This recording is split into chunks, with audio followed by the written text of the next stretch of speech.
بسم اللہ الرحمن الرحیم۔ اللہ کے بابرکت نام سے شروع کرتا ہوں جو انتہائی مہربان اور بے حساب رحم فرمانے والا ہے۔ سب تعریفیں اللہ ہی کی پاک ذات کے لیے ہیں جو تمام آسمانوں اور زمینوں اور جو کچھ ان کے درمیان ہے سب کا تنہا خالق، مالک اور رازق ہے۔ السلام علیکم دوستو، میں محمود خان تعلیم کے ایک نئے ٹاپک کے ساتھ آپ کو آپ کے چینل فضائل تعلیم میں خوش آمدید کہتا ہوں۔ دوستو، اس اہم ویڈیو کو آخر تک لازمی دیکھیے گا تاکہ بات مکمل طور پر سمجھ آ سکے۔ دوستو، ہماری آج کی تعلیم کا عنوان ہے ٹرانسجنڈر ایکٹ، سماجی اقدار پر حملہ۔ پیر فاروق بہاءالحق شاہ صاحب ارشاد فرماتے ہیں، دنیا بھر میں دیگر اقوام پر غلبہ پانے کے طریقے تبدیل ہو چکے ہیں، جنگوں نے بھی اپنی شکل بدل لی ہے، اب جغرافیائی سبقت لے جانے کے بجائے تہذیبی سبقت لے جانے کا دور ہے۔ اسی جنگ کے دوران مسلم معاشرے پر تہذیبی غلبہ پانے کے لیے مختلف ادوار میں کوششیں کی جاتی رہی ہیں۔ حالیہ دور میں ٹرانسجنڈر ایکٹ کے ذریعے پاکستان کے خاندانی اور معاشرتی نظام پر شدید حملہ اسی سلسلے کی ایک کڑی ہے۔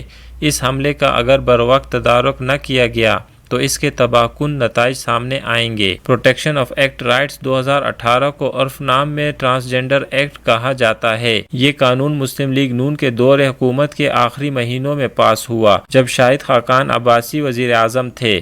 یہ ان چند قوانین میں سے ایک تھا جس کے حق میں حکومت اور اپوزیشن نے اتفاق رائے سے ووٹ دیا۔ جماعت اسلامی کے سینیٹر مشتاق احمد خان نے اس کی بھرپور مخالفت کی، لیکن نقار خانے میں طوطی کی آواز کسی نے نہ سنی۔ جب یہ قانون عدالت میں چیلنج ہوا تو وہاں پر وہ حقائق واضح ہوئے جو پردہ اخفا میں تھے۔ آخر کیا وجہ ہے کہ تمام اسلام پسند حلقے اس بل کے حوالے سے تشویش کا شکار ہیں؟ کچھ تو ہے جس کی پردہ داری ہے۔ کیا یہ بات اتنی ہی سادہ ہے جتنی اس بل کے حق میں رائے رکھنے والے احباب بتا رہے ہیں؟ میرے خیال میں نہیں۔ اس بل کے حوالے سے بڑی چالاکی کے ساتھ یہ پروپیگنڈا کیا گیا کہ یہ قوانین تو خواجہ سراؤں کے حقوق کے تحفظ کے لیے بنائے جا رہے ہیں، جبکہ حقیقت یہ ہے کہ اس سے تیسری جنس سے تعلق رکھنے والے شہریوں کے حقوق پر ڈاکہ ڈالا گیا اور ایسے لوگوں کو ان کی کمیونٹی میں شامل کرنے کی کوشش ہو رہی ہے جو دراصل ان کا حصہ نہیں ہیں۔ اس بل کی شق نمبر 3 اور اس کی ذیل شق نمبر 2 کے ذریعے انتہائی خطرناک قانون سازی کی گئی، جس میں یہ کہا گیا کہ کسی بھی شخص کی جنس کا تعین اس کی اپنی مرضی کے مطابق ہوگا۔ اس کا مطلب یہ ہوگا کہ کوئی مرد اٹھے اور اعلان کر دے کہ مجھ میں تو عورت والی حیثیات پیدا ہو چکی ہیں،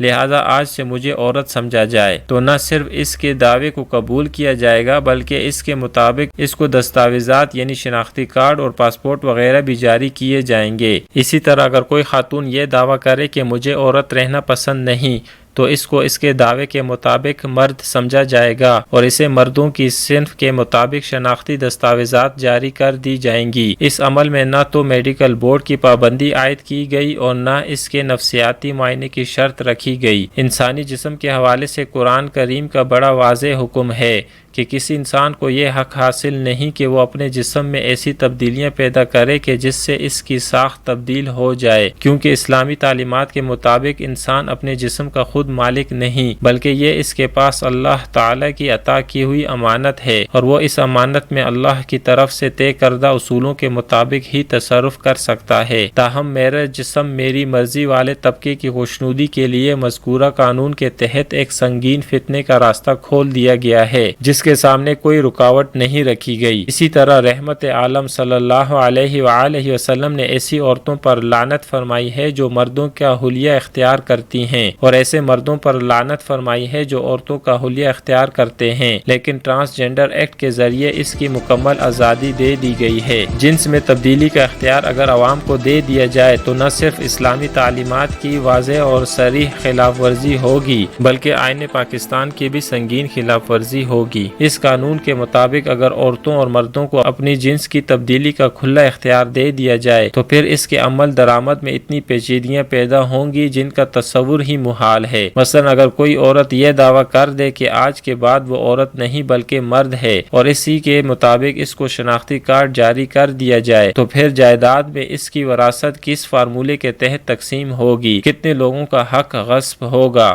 اور پھر اس کے بعد خاندانی جھگڑوں کا جو سلسلہ شروع ہوگا، اس کا ذمہ دار کون ہوگا؟ اس قانون کا ایک اور خطرناک پہلو یہ ہے کہ اس کے ذریعے ہم جنس پرستی کو فروغ ملے گا۔ اس قانون کے مطابق کوئی بھی مرد خود کو عورت قرار دے کر کسی بھی مرد سے شادی کر سکے گا۔ یہی صورت عورتوں میں بھی پیدا ہو سکتی ہے۔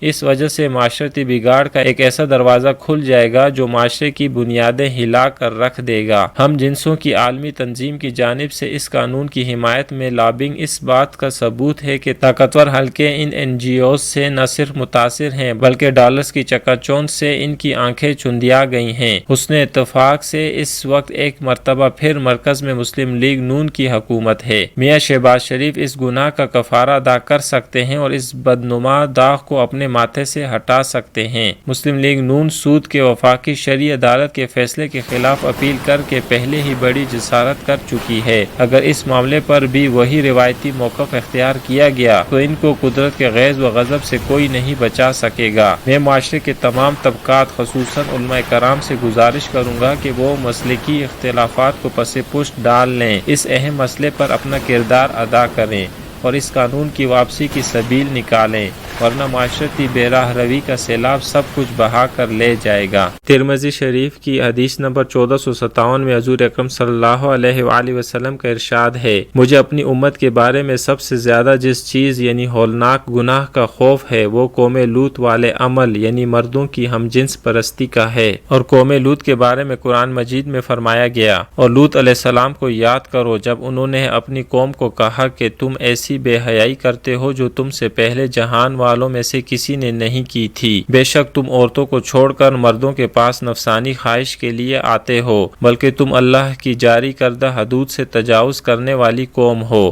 سورۃ اعراف آیت نمبر 80 تا 81۔ ایک اور جگہ ارشاد فرمایا گیا، جب ہمارا عذاب آ پہنچا تو ہم نے ان کی بستی کو تہ و بالا کر دیا اور ہم نے ان پر لگاتار پتھر برسائے جو آپ کے رب کی طرف سے نشان زدہ تھے، اور یہ سزا ظالموں سے کچھ دور نہ تھی۔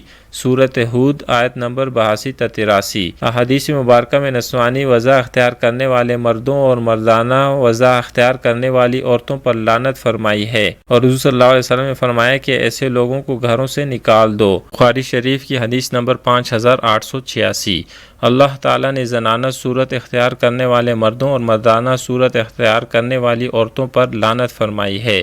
مسند احمد۔ اسی طرح اور مختلف احادیث میں اس بارے میں سخت وعیدیں آئی ہیں۔ مولانا اشرف صاحب فرماتے ہیں کہ جن لوگوں نے اس بل کو پاس کرایا ہے وہ لوگ قرآن اور احادیث کے ان ارشادات کا انکار کر چکے ہیں، اس لیے وہ لوگ کافر اور مرتد ہو چکے ہیں۔ جن لوگوں نے اس بل کی مخالفت کی ہے وہ تو بچ گئے ہیں، مگر خاموش رہنے والے بھی اس بل کو پاس کرانے والوں کے برابر کے شریک ہیں۔ ان سب لوگوں کو چاہیے کہ فی الفور اللہ سے اپنے اس گناہ کی توبہ کریں، پھر سے کلمہ پڑھیں اور اپنے نکاح بھی پھر سے پڑھوائیں کہ دین سے نکل جانے کی وجہ سے ان کے نکاح بھی ٹوٹ چکے ہیں۔ دوستو، یہ بہت سنجیدہ مسئلہ ہے۔ جس طرح کلمہ پڑھ کر بندہ مسلمان ہوتا ہے، اسی طرح کوئی غلط جملہ ادا کرنے سے یا کوئی غلط فعل کرنے سے بندہ دائرہ اسلام سے باہر بھی ہو جاتا ہے۔ اللہ ہمارے حال پر رحم فرمائے، ہمیں ایسے کاموں سے بچنے کی توفیق دے اور ہمارے ایمان کی حفاظت فرما کر ہمارا خاتمہ بھی ایمان پر فرمائے، آمین۔